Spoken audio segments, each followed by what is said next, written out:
আসসালামু আলাইকুম এভরিওয়ান, আশা করি সবাই খুব ভালো আছেন, সুস্থ আছেন। আপনারা অনেকে জানতে চেয়েছিলেন আমরা আমাদের কোয়েল পাখির বাচ্চাগুলোকে কি খাবার দিয়ে বড় করতেছি। তো আমার কোয়েল পাখির খাবারগুলো শেষ, এখন খাবার আনতে যাব। আপনাদেরকে দেখাবো যে আমি কি খাবার ব্যবহার করি এবং ওদেরকে কিভাবে খেতে দিই।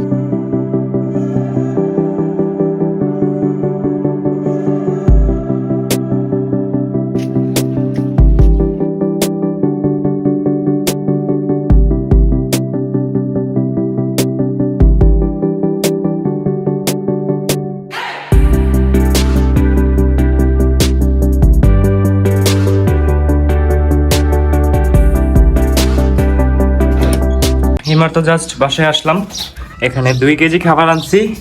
ছোট পাখির জন্য 2 কেজি খাবার, 4 কেজি টোটাল। এত গরম, অবস্থা একদম খারাপ হয়ে গেছে।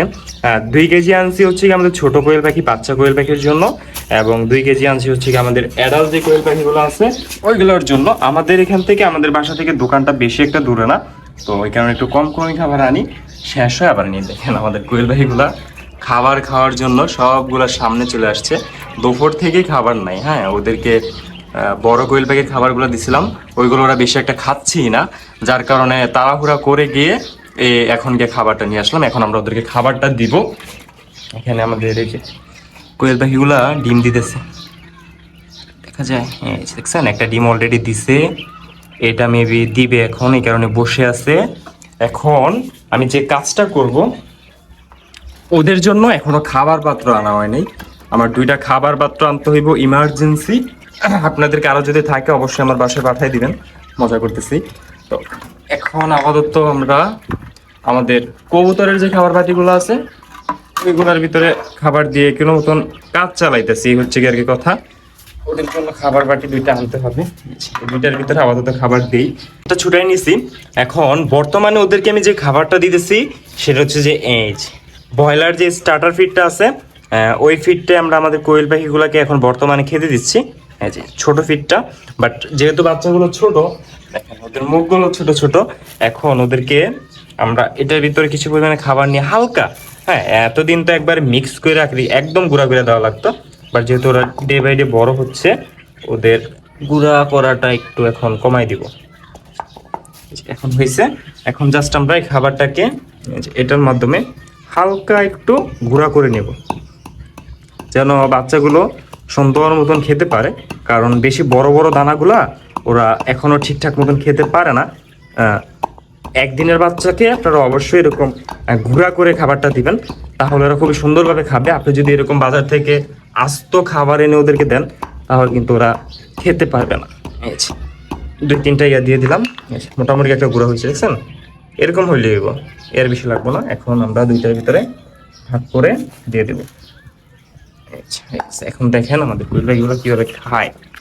আসো আসো আসো আসো আসো আসো আসো আসো আসো আসো, এই যে দিয়ে দিচ্ছি, সবগুলা চাপাই পড়ছে। এখন আরেকটা এটাকে দিয়ে দিই, এই নাও, খাও খাও খাও খাও।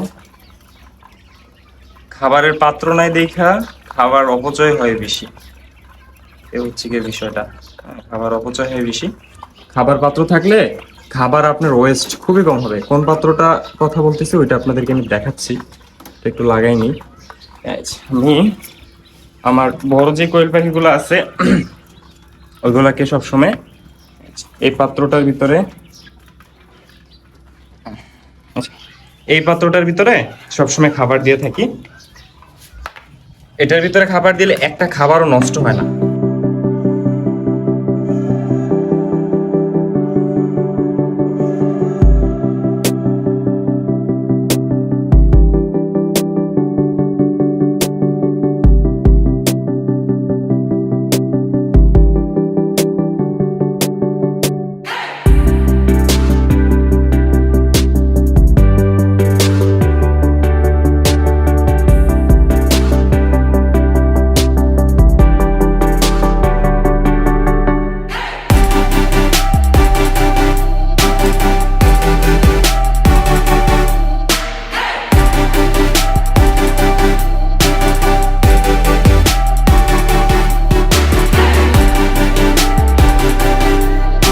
সব কাজকর্ম করা শেষ। এখানে আমাদের বড় কোয়েল পাখিগুলা খাবার দাবার খাইতেছে, এখানে ছোট কোয়েল পাখিগুলো খাবার দাবার খাইতেছে, আর এইখানে আমাদের কিং কোয়েল পাখিগুলোও খাবার দাবার খাইতেছে।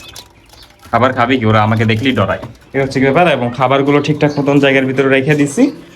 আর এখানে আমাদের ঘুঘু পাখিগুলা আবার এগ দিছে, ওইটা একটু আপনাদেরকে দেখাই দিই। এই যে ঘুঘু পাখিগুলো তা দিতেছে অলরেডি। তো আজকের ভিডিও ছিল এ পর্যন্তই, আপনাদেরকে দেখিয়ে দিলাম যে আমাদের কোয়েল পাখিগুলাকে, ডিম পাড়া কোয়েল পাখিগুলাকে খাবার দিয়ে হচ্ছে কি লেয়ার 1, এবং আমাদের বাচ্চা কোয়েল পাখিগুলাকে খাবার দিয়ে হচ্ছে কি বয়লার স্টার্টার ফিড, এবং কিং কোয়েল পাখিগুলাকেও বয়লার স্টার্টার ফিডটা আমি দিয়ে থাকি।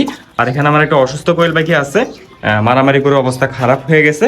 তো আজকের ভিডিও ছিল এ পর্যন্তই। ভিডিওটা কিরকম লাগছে অবশ্যই নিচে কমেন্ট করে জানাবেন। দেখা হবে পরবর্তী কোনো নতুন ভিডিওতে।